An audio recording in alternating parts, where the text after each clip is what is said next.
People think terminations happen suddenly. A blunt hit, a single meeting, a sentence delivered by someone who barely knows your name. But in reality, companies fire people long before the paperwork prints. They fire you in the way managers avoid your desk, in how meetings get shorter, in how your responsibilities quietly disappear from dashboards you used to manage. For me, it started 3 weeks before the performance review, mandatory attendance invite. A Thursday morning, harmless at first glance. I walked into the office at 7:58 a.m., coffee still too hot, laptop bag still digging into my shoulder. I opened my dashboard and saw something strange. Two of my core responsibilities had been reassigned, temporarily. No explanation, no ping, no note, just gone. I remember staring at the screen a full 30 seconds before letting out a breath. Temporary. In corporate language, that's just the polite spelling of "you're being phased out." I had been the company's audit coordinator for 5 years. Not glamorous work, not the type that gets you standing ovations, but the kind that keeps businesses from getting fined into dust. My job was simple on paper. Keep our internal processes compliant with federal and state regulations. No shortcuts, no hidden doors, nothing special. Just diligence. But diligence isn't sexy. And in my company, anything that wasn't sexy became invisible, until it wasn't. My manager, Lydia, avoided eye contact during our 1-1 that week. She talked too fast, smiled too wide, praised things I hadn't done, and ignored the things I had.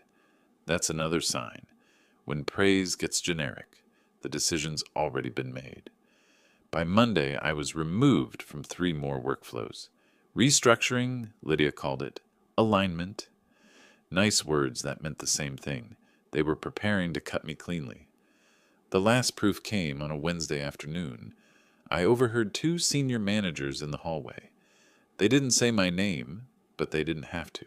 Nah, we just need him off payroll before quarter close. Legal wants everything time-stamped. Keep it quiet. He'll make noise if he gets a heads up. Noise. That's what they call doing my job.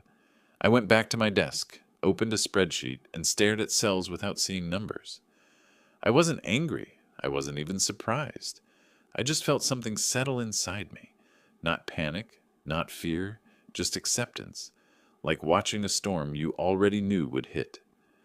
The termination meeting invite arrived the next morning, Thursday, 5 p.m. Neat, predictable. Corporate cowardice at its most efficient. Fire the guy at the end of the day so he can't disrupt operations, can't ask questions, can't talk to his team, can't do anything except walk to the parking lot with a cardboard box. The only thing that bothered me was the reason. I wasn't perfect, but I wasn't expendable either, at least not without consequences. Our company had a compliance inspection coming up, a big one, the type that could put a dent in quarterly earnings if even minor issues were found. And I was the only person who actually kept our documentation in shape. I'd warned Lydia 2 months earlier that our vendor reporting system had gaps. She said she'd circle back. I told her we needed to update the training logs. She said later. I highlighted that the procurement team hadn't completed a critical annual review. She said, "We'll handle it." They didn't. None of it was catastrophic. Yet. But it would be. With an inspection looming, firing the only man who understood our audit trail wasn't brave. It was suicidal. Still, I kept my head down. I didn't argue. I didn't storm into meetings demanding explanations. I didn't record conversations or threaten anyone. I simply observed, documented mentally, stayed professional. That's the part people misunderstand about men like me. We don't fight impulsively. We fight accurately. On Thursday, the day of my scheduled termination, I arrived at 8:03 a.m., sharp. The office buzzed like every other day. Printers humming, keyboards clicking, the smell of reheated oatmeal in the break room. No one looked at me differently. People rarely look at the man handling compliance. They only notice him when something goes wrong. I spent the morning finishing tasks they'd probably delete after I left. I prepared 3 reports no one asked for, cleaned up the training log discrepancies they'd ignored, and drafted a corrective action plan for the vendor issue. Not out of loyalty, out of habit. When you've done this job long enough, the work becomes muscle memory. At 3:10 p.m., Lydia forwarded me an agenda for the review: HR presence, legal observer, discussion of performance alignment, classic template. I read it once, closed the window, drank water because if I was going to be fired, I preferred to be hydrated. At 4 p.m., I walked into the conference room. Same chairs, same table, same fake plant in the corner. I sat. My badge lay on the table. Not surrendered, just there. I watched the second hand on the wall clock, tick at small circles. 4:07, 4:12, 4:18. HR arrived first. Taylor, the kind of HR rep who says, "We're all in this together," seconds before escorting you outside. She gave me the smile companies train HR to use. Soft, apologetic, almost maternal. "Thanks for coming early, Grant. We appreciate your flexibility." Flexibility. They were warming up the blade. Lydia entered next. She avoided my eyes, pretending to check her phone. Legal joined after, briefcase snapping shut. The room felt tight. Everyone waiting for 5 p.m., like it was the execution bell. But at 4:25 p.m., something shifted. A faint chime from the front desk echoed down the hallway. The visitor badge printer. It's a sound you don't notice unless you've worked long enough to recognize patterns. It printed again, louder this time. Taylor glanced toward the door. Lydia frowned. Then footsteps, quick ones, purposeful. A knock. The door opened, and a man stepped inside wearing a navy jacket with a small emblem stitched above the pocket. State Department of Regulatory Oversight.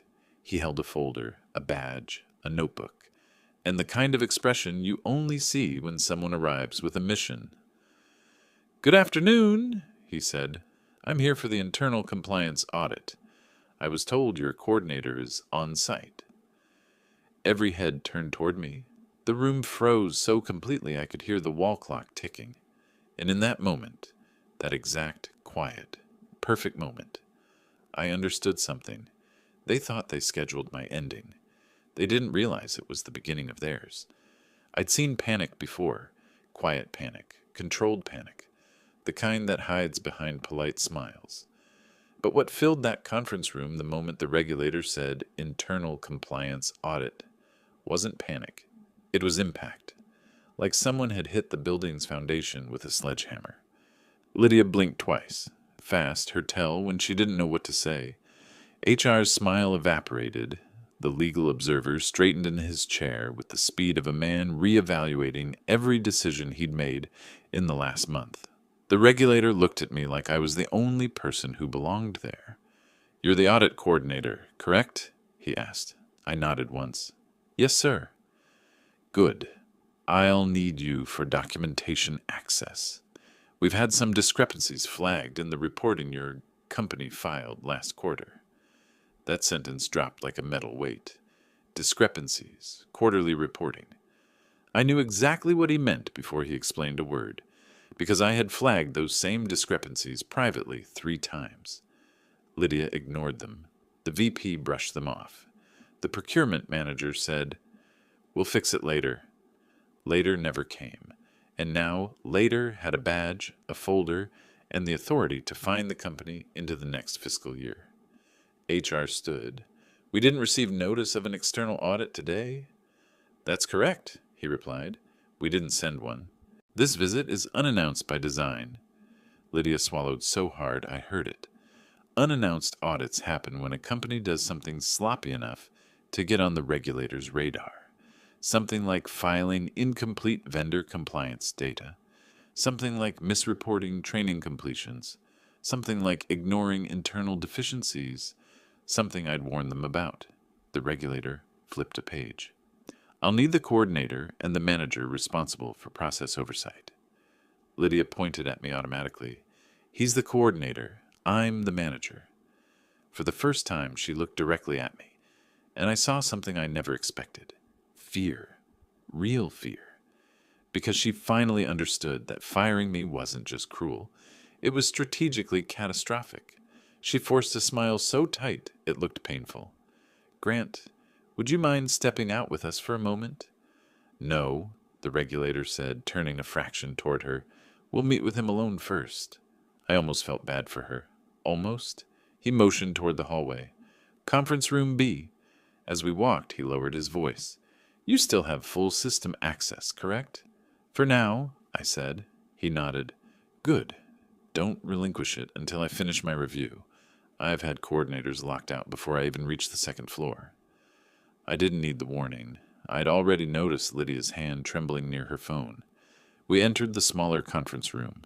He set his folder down, clicked a pen, and looked at me the way doctors look at patients who know they're sick. "Mr. Mercer, before we begin, were you informed your employment was being terminated today?" I met his eyes. "Yes, at 5. He cursed under his breath. Not dramatically. Just enough to confirm I was right. Firing me today wasn't just unfair. It was reckless. "Walk me through the issues you've flagged internally."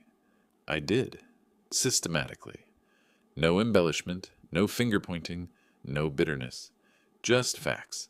Missing vendor documentation. Training logs still incomplete as of Monday. 2 unverified supplier audits. Incorrect dates in the quarterly report. The procurement team submitting certifications late. The safety manager marking last year's drill as complete, when we never held it. He wrote everything down, line after line. When I finished, he sat back. "Why were none of these escalated beyond your manager?" "They were," I said, verbally, twice in writing. "To whom?" "Manager, procurement lead, and our compliance liaison." "And their response?" "Later, after quarter close." Or they didn't respond at all. He tapped his pen. "And they scheduled your termination for today, the day of an unannounced audit that only you could navigate." "That's correct." He let out a slow exhale. "That's beyond negligent. That's obstruction-level stupidity." He closed the folder. "Here's what's going to happen. I'm going to speak with your management team next. But before I go in there, I need you to confirm something clearly." He leaned forward. "Are you willing to assist this audit fully, including providing internal communications, document trails, and system access logs?" His tone wasn't coercive. It was measured, professional. But I understood the weight of the question. He wasn't asking me to betray anyone. He was asking whether I would protect myself and the truth. "Yes," I said. He wrote one more note. "Thank you. That's the right call." There was a knock on the door. Not timid. Not polite. Lydia stepped in, pale around the edges. "Can I speak with Grant alone?" "No," the regulator replied without looking at her.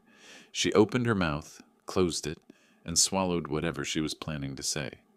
"Then I'd like to request he return to his workstation immediately," she said. "We need to ensure our internal processes." "That won't happen," the regulator interrupted. "He stays with me until this review is complete." She blinked. "But—" "Manager," he said calmly, "I'd advise you not to interfere with an ongoing state compliance audit." She froze. That was the moment something in her cracked. Not loudly, not visibly. But her authority, the quiet power she'd used for years, slipped out of her hands and hit the floor. Even she felt it.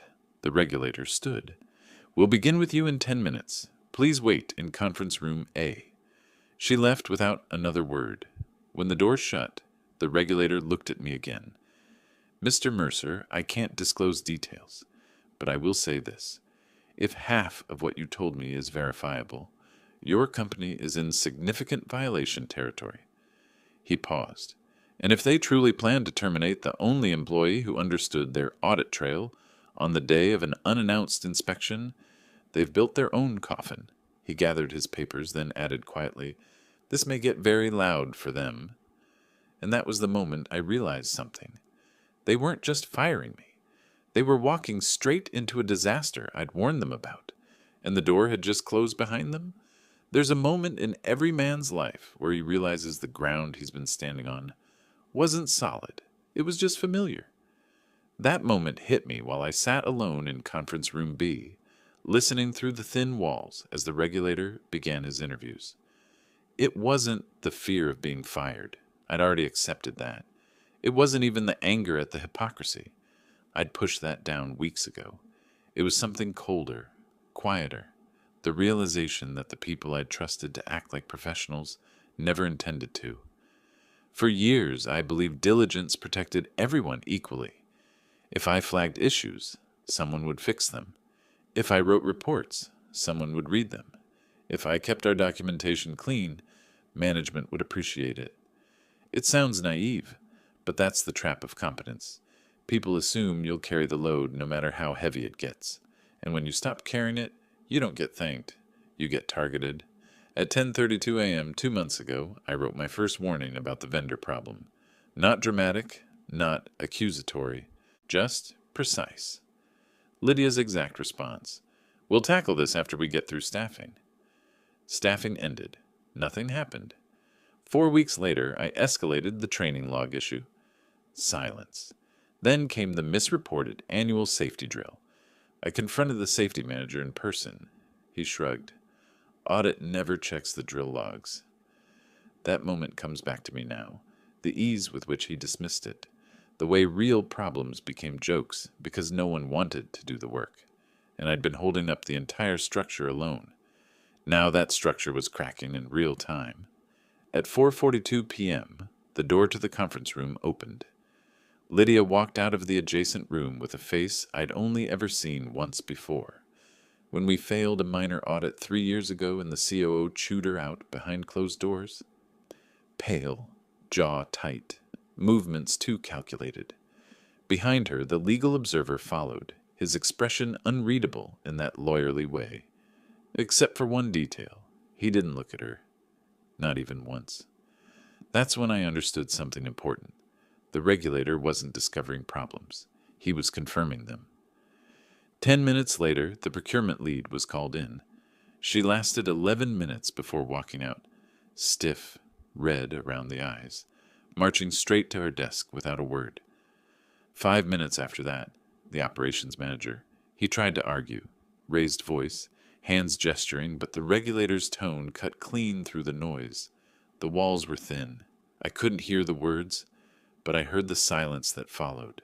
Silence after yelling is never a good sign. While all this unfolded, no one addressed me. No one asked why I was still sitting there. No one mentioned the termination meeting. HR didn't even step into my line of sight. It hit me then. They weren't firing me anymore. Not because they wanted to keep me, but because they suddenly needed the one person who could prevent this from becoming catastrophic. The irony was almost insulting. Around 5:10 p.m., the regulator returned. He shut the door behind him, placed 3 folders on the table, and sat down. "Mr. Mercer," he began, "I have a question, and I need a candid answer." I braced for it. "Did anyone instruct you, verbally or in writing, to alter, delay, or suppress any compliance findings in the last 6 months?" That question isn't neutral. It's lethal. It's the kind regulators ask only when they already suspect the answer. I thought carefully before responding. Not because I wanted to hide anything, but because precision matters. "No one explicitly instructed me," I said, but there were repeated suggestions to deprioritize issues that needed immediate attention. I documented everything factually. If someone ignored it, that was their decision. He nodded slowly. "That matches what I'm seeing." He opened his folder. "Incomplete vendor audit. Missing confirmations in the procurement chain. Mislabeled training records. And one significant misreporting incident on the safety drill." He looked up at me. "Any of these, individually, could have been corrected. Together, they suggest a pattern." He let the sentence hang there. A pattern. Corporations fear that word more than fines. Patterns imply intent. Intent implies liability. I exhaled. Not relief, not victory. Something in between, like bones settling after being out of place too long. "Mr. Mercer," he continued, lowering his voice, "off the record, I believe you've been put in an untenable position. Whoever made the decision to terminate you today did so without understanding the risk.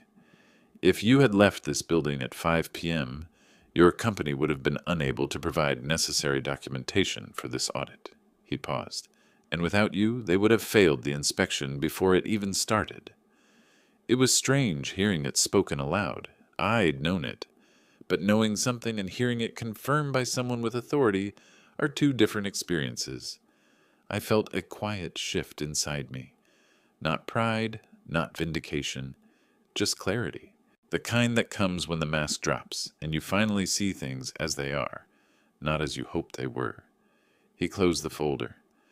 I'm going to continue interviews tonight. This won't be resolved quickly. You should go home for now. We'll resume tomorrow morning at 9 a.m. For a second, I didn't move. Go home, just like that? Then he added, and Mr. Mercer, keep your badge active. Don't sign anything. Don't agree to anything. If anyone approaches you about documentation or system access, notify me immediately. He handed me his card, state seal, direct number, extension. That was the moment it hit me fully. I wasn't the one on trial anymore. They were. As I left the conference room, the office looked different. Not physically, same cubicles, same hum of servers, same stale air, but the energy was wrong. People avoided each other, avoided eye contact. Papers shuffled too quickly. Voices dropped to whispers. Managers were grouped together near Lydia's office. She was talking fast, hands moving, pointing at something on her laptop. The procurement lead stood beside her, face tight, nodding like her job depended on it, which it probably did. No one turned when I walked past. Not one person. The man they tried to fire an hour ago was now the only person the regulator trusted. As I stepped into the elevator, badge still around my neck, the doors closed quietly. And for the first time in weeks, I didn't feel like the floor was falling away beneath me. It felt like they were the ones losing footing, and gravity hadn't even finished its work yet. I didn't sleep much that night, not out of fear, out of clarity. The kind of clarity that doesn't let you turn your brain off. Every loose thread the company ignored, every warning I raised, every shortcut they took. I replayed all of it in the dark. By morning, one thing was obvious. The regulator hadn't just found problems. He'd found the origin points. When I walked into the building at 8:56 a.m., the atmosphere was nothing like the day before. Offices that normally buzzed with casual chatter were silent. Doors that were usually open were closed. People typed faster, avoided hallways, didn't look up. It wasn't fear of the regulator, it was fear of each other. Guilt makes people unpredictable. When I reached my workstation, my badge beeped green. Not disabled, not restricted, still active. That small detail confirmed exactly what I suspected. No one dared touch my access now. Not HR, not Lydia, not even IT. The regulator wanted my access intact, and management was terrified to cross him. At 9:01 a.m., he emerged from the elevator with 2 binders, a laptop, and a sealed envelope. He didn't walk like an auditor. He walked like someone who had already decided the outcome and was now collecting the necessary signatures. "Morning, Mr. Mercer," he said. "Let's continue." He led me to a different conference room, this one with glass walls facing the operations floor. Everyone saw us walk in. Everyone saw the regulator pull the blinds shut. He opened the sealed envelope. "I pulled your email logs last night. Your warnings were documented. Properly, time-stamped. Your escalation attempts were recorded, including an unanswered follow-up sent at 6:18 p.m., 6 weeks ago. I remembered it well, the last attempt to get them to fix the training failures. Your diligence is noted," he added. "Now let's move to the parts they didn't tell you." He slid a printed spreadsheet across the table. At the top, internal certification error rates, last 3 quarters. The numbers were worse than I expected. Vendor certification errors, 37%. Procurement documentation gaps, 22%. Training log inconsistencies, 41%. Safety reporting discrepancies, 3 missing items, 1 falsified. I stared at the bottom row. Prepared by L. Rowan. Lydia. The regulator tapped the page with his pen. Your manager certified these numbers as accurate. I blinked once, slowly. She signed them despite your warnings, he continued, and she did so knowing the data was incomplete. This wasn't a mistake. This was negligence, signed and sealed. I sat back. She told leadership everything was handled.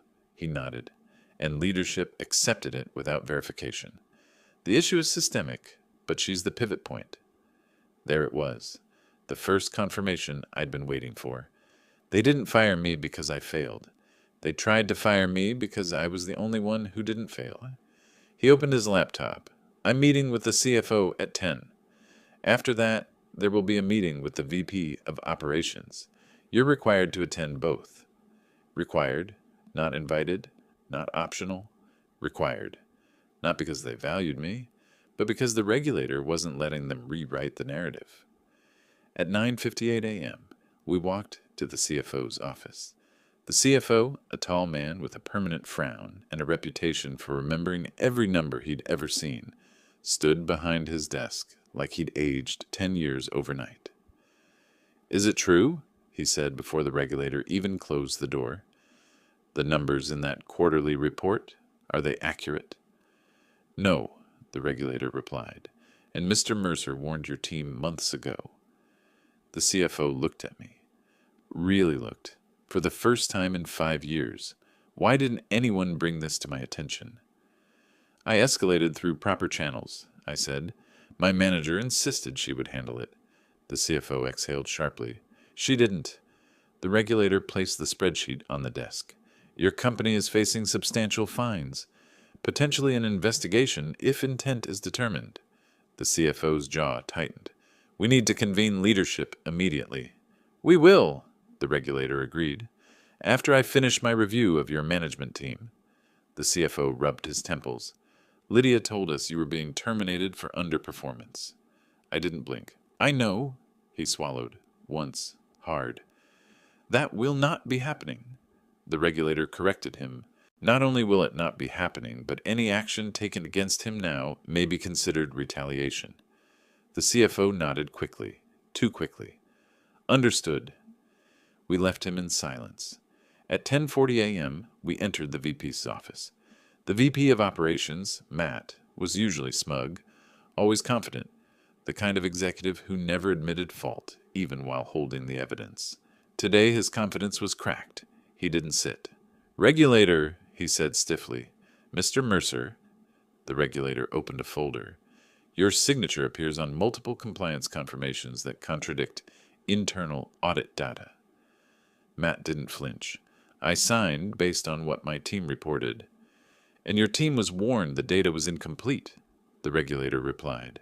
By Mr. Mercer. Matt looked at me, something sharp in his eyes. Not anger, calculation. So, he said slowly, this is about my team's failure? No, the regulator said. This is about your managerial failure. Matt didn't respond. He couldn't. Senior executives don't get talked to like that. Ever. Prepare your written statement, the regulator added. We will reconvene with the full leadership team at 1 p.m. The moment we stepped outside, whispers rippled through the hallway. People looked at me like I was radioactive, not dangerous, but untouchable. Someone stepping out of my way murmured, Holy hell. By noon, HR sent a company-wide email. Mandatory all-leadership compliance review. 1 p.m. People who had ignored me for years suddenly remembered my name. Someone brought me a coffee. Someone else nodded silently, like offering respect. After betraying me wasn't too inconvenient. I didn't accept any of it. They weren't sorry for what they did. They were sorry it backfired. At 12:57 p.m., I entered the large boardroom with the regulator. Lydia was already inside, looking smaller than I'd ever seen her. The procurement lead sat stiff, hands folded. The operations manager couldn't stop tapping his foot. The CFO stared at the table. Matt stood in the corner, jaw set. The room felt like a pressure chamber. The regulator placed his folders in front of him. This meeting, he began, is to address a pattern of mismanagement, negligence, and falsification within your compliance process. He paused, and the attempted termination of the only employee who maintained accurate records. Every eye shifted to me, not with anger, not with blame, with recognition. Recognition of a truth they had tried to bury until it resurfaced with teeth. The regulator continued. Before we proceed, Mr. Mercer will remain in the room. He is a primary witness. A witness, not a defendant, not a subject. A witness. Lydia's face drained. I sat down as the regulator opened the first folder, and as he began reading the documented timeline of their failures aloud, piece by piece, I understood something. This wasn't just an audit anymore. It was an autopsy. The thing people never tell you about corporate chaos is this. Eventually, it goes quiet. Not because the storm passes, but because the people who created it finally run out of room to move. The 1 p.m. leadership meeting wasn't a discussion. It wasn't even a confrontation. It was a reckoning. The regulator didn't raise his voice. He didn't threaten. He didn't perform. He simply read the facts. My warnings, their dismissals, their signatures, their falsifications, their negligence. And with every page, the temperature in the room dropped another degree. No one defended themselves. Not because they agreed with him, but because defending themselves would require admitting they had ever listened to me. The CFO was the first to break. We relied on incomplete reporting. That's on us, he said, voice low but steady. Grant's documentation shows a clear pattern. We ignored him. That stops today. The procurement lead followed. I certified my team's logs as complete. They weren't. That's my responsibility. Even Matt, the VP, who never admitted anything, spoke. I should have verified what I signed. I didn't. That was a failure of oversight. Then the regulator closed the file and said the words that finally cracked the room open. These issues were preventable. The individual who attempted to correct them was nearly terminated for doing so. That pattern is unacceptable and will be reflected in the report. He didn't need to say more. The consequences were baked into the tone. He turned to me. Mr. Mercer, do you have anything you want to say? I looked at them. The managers who ignored me, the leaders who dismissed me, the people who decided I was disposable because diligence isn't glamorous. I chose the calmest truth I had. I did my job, I said, and I expected everyone else to do theirs. That's all. The room remained silent. The regulator nodded. We'll adjourn. I'll send follow-up instructions.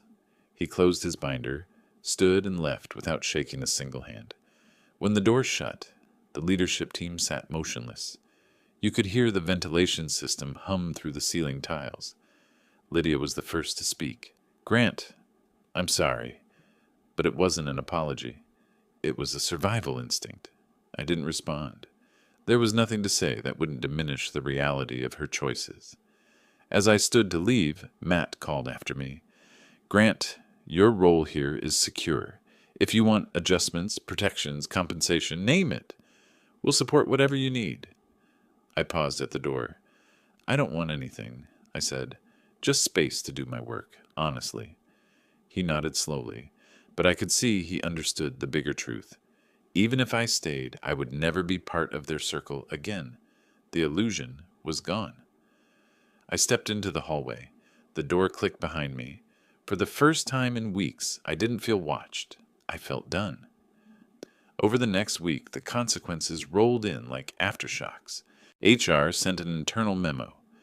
Effective immediately, compliance will operate independently from operations.